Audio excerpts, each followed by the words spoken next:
May the words of my mouth and the meditations of all our hearts be aligned with your love, O God, our strength, our courage, and our freedom. Amen.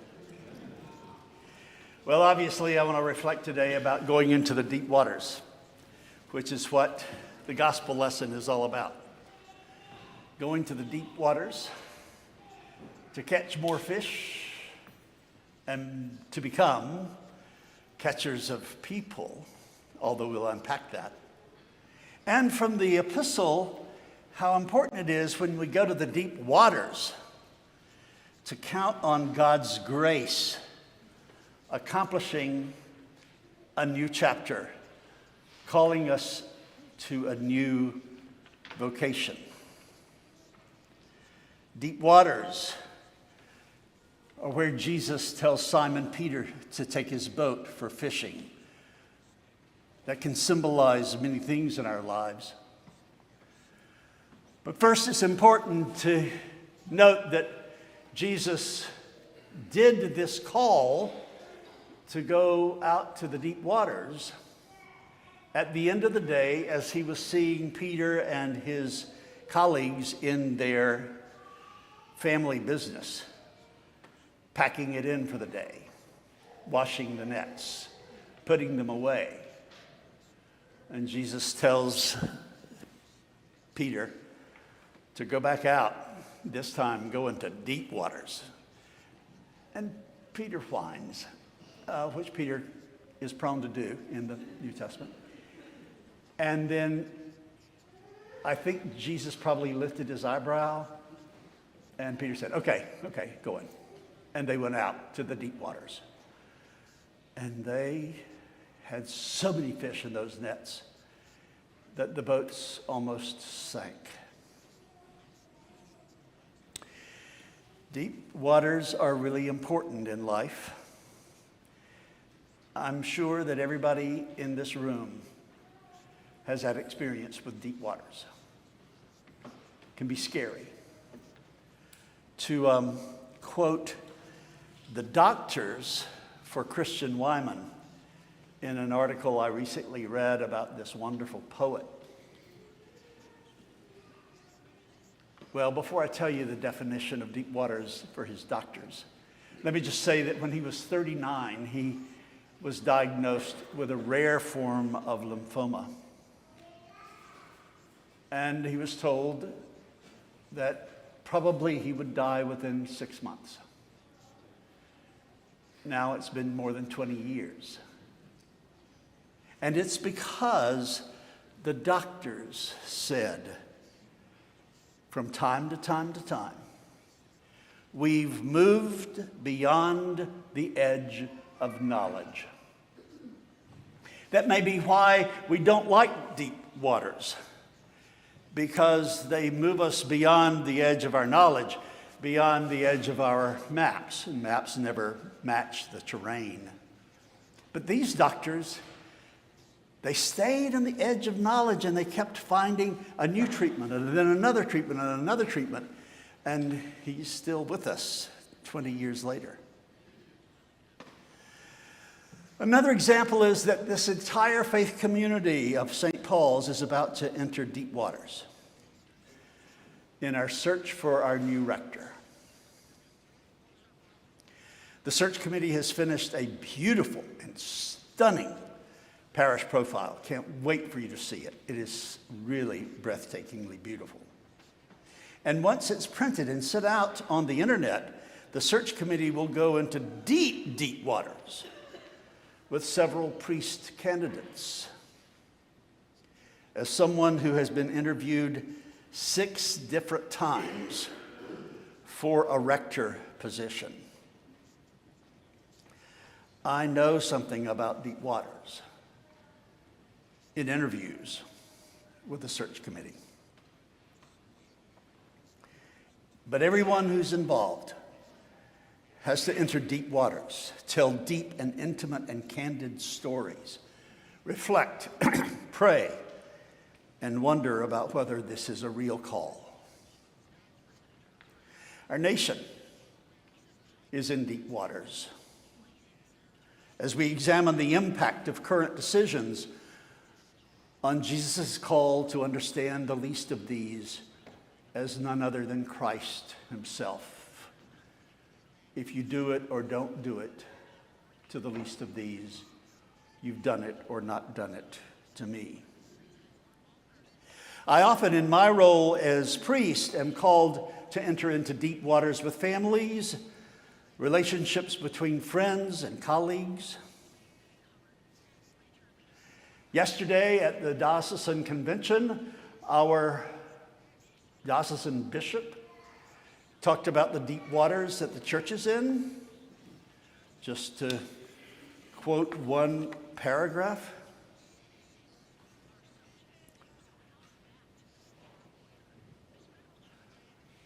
I'll quote it when I find it.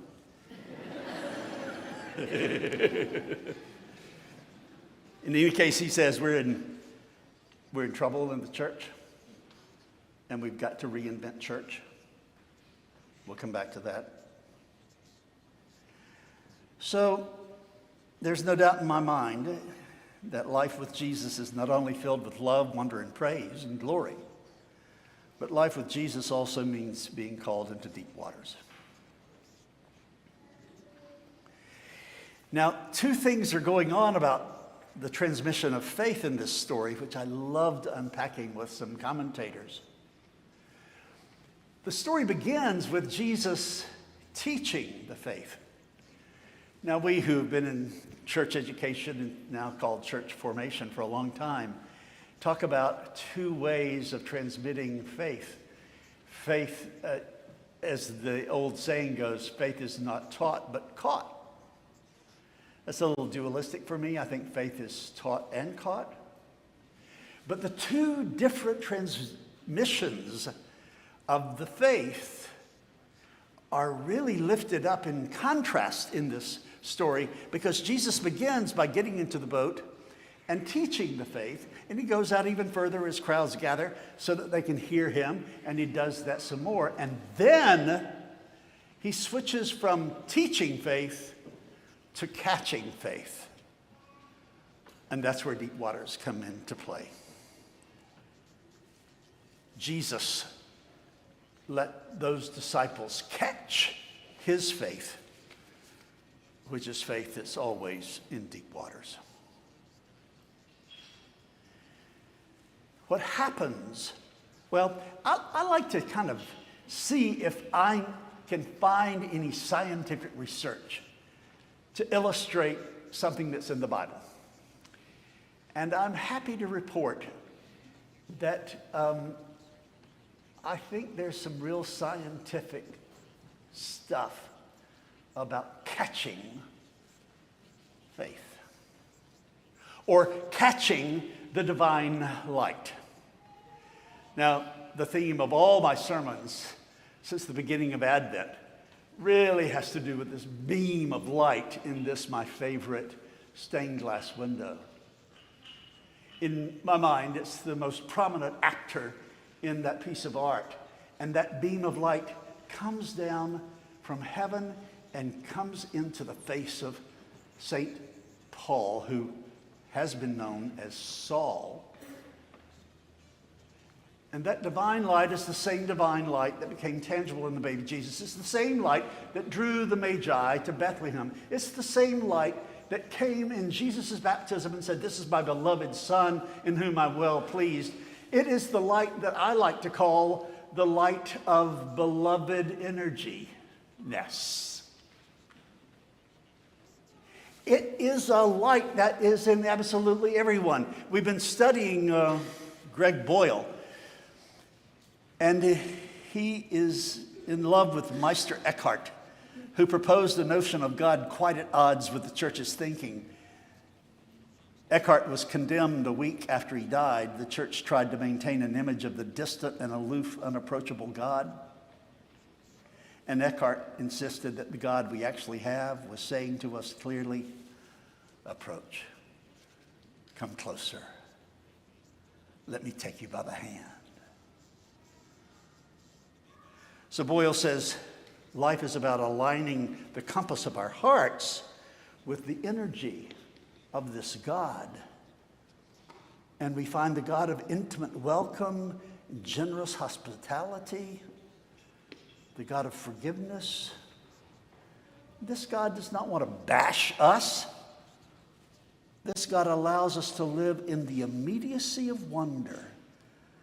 This God invites us to see the light that is inside of everything. I mentioned that part of my priesthood has to do with going into deep waters with other people, being priest to people who are at an impasse in their lives. It requires sorting out the people involved in terms of their being and their doing.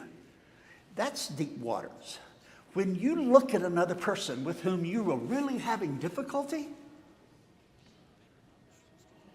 real difficulty, and you refrain from calling them monsters, even though they are participating in what might be some monstrous choices. Greg Boyle says that it is important, if you will sort a little bit, the fact that they are a being from their doing, and their being is unshakably good. Now, before you try it out in terms of contemporary life, let's try it out about Saul. We have another stained glass window in the hall here of Saul. He participated in the stoning of Stephen. Can you think of something more monstrous in a choice? But did God see him as a monster? Did Jesus say, monster, monster? He says, Saul, Saul, why do you persecute me? Why are you kicking against the goad? By that he means, why are you kicking against compassion? Why are you kicking against goodness? Why are you kicking against grace? And Paul had a conversion experience. Paul had a calling to do something different.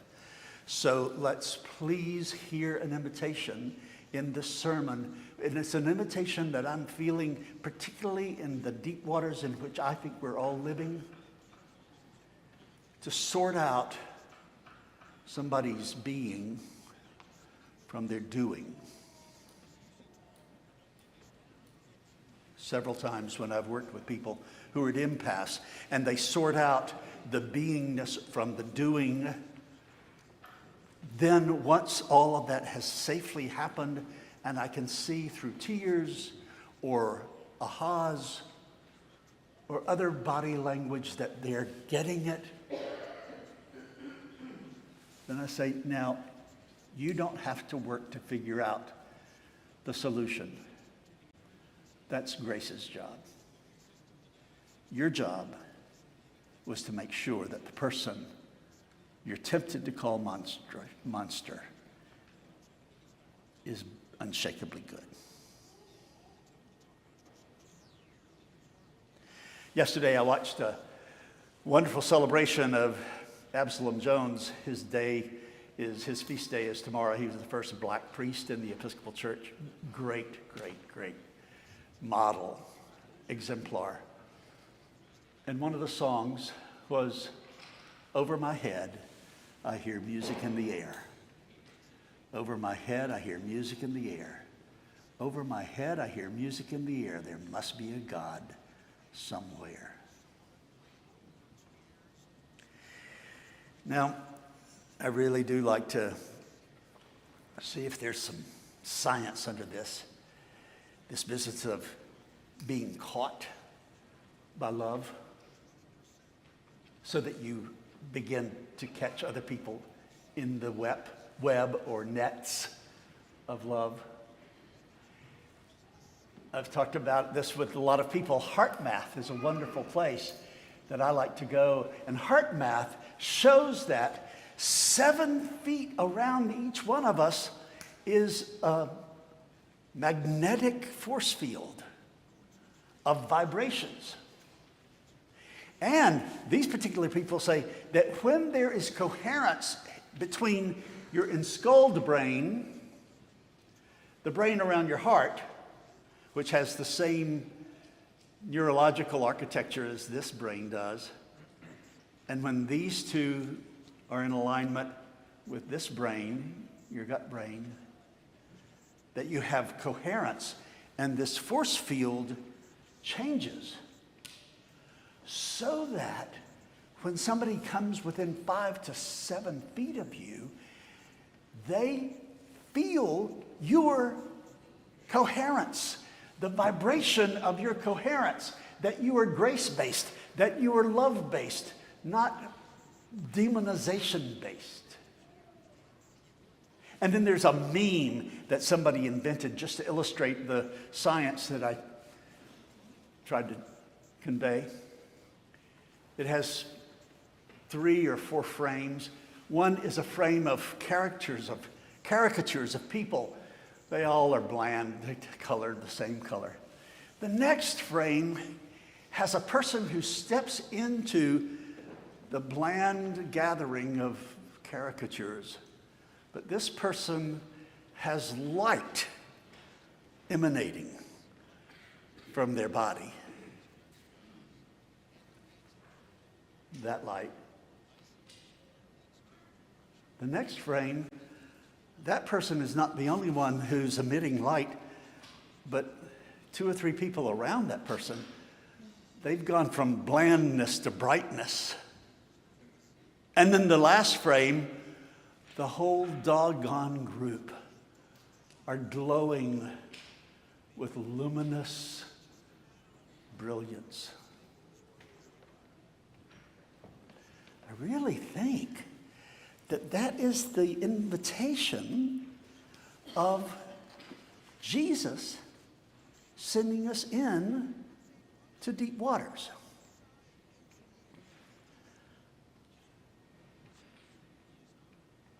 Paul says pretty much the same thing as that meme. I'm handing over to you of first importance what I in turn received. And that is that Christ is about resurrection, no matter how many deep waters or suffering you experience. And then he appeared to Cephas, and he came into the bland group, and then to the 12, and then he appeared to more than 500 brothers and sisters at one time, most of whom are still alive, though some have died. And then he appeared to James, then to all the apostles, and last of all, to one untimely born, he appeared also to me. For I am the least of the apostles, unfit to be called an apostle. But by the grace of God, I am what I am. I worked harder than any of them, though it was not I, but the grace of God that is with me. You can take the boy out of the Baptist church, but you can't take the Baptist church out of the boy. And Baptist hymns come and minister to me. And while I was preparing this sermon, I kept hearing these stanzas.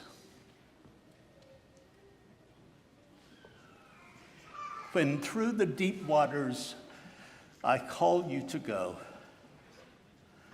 the rivers of sorrow shall not overflow.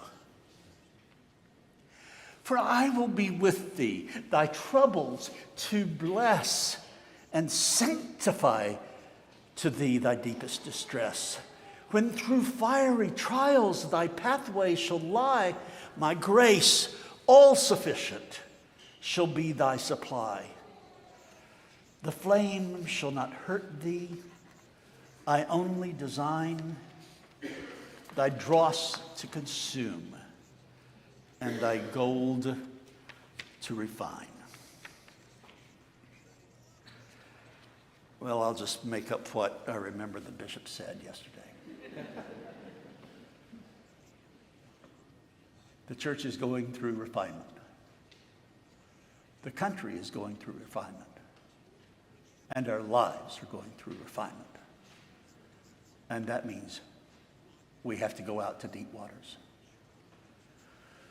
And he said, but one of the things that we're called to do is to make sure that we are a diverse church in gender and race and sexual orientation. We are not here to reflect the culture. We are here to reflect Jesus, who invites us to catch his compassion, to catch his grace, and then to become catchers of people so that all of us can be that way.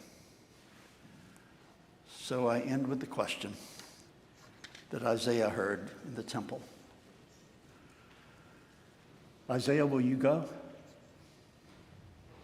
Will you go and be a transformative power for inclusion, compassion, and grace in radically welcoming everyone? And Isaiah said, here am I. Send me. I invite us in all of our deep waters to say, here am I. Send me. Amen.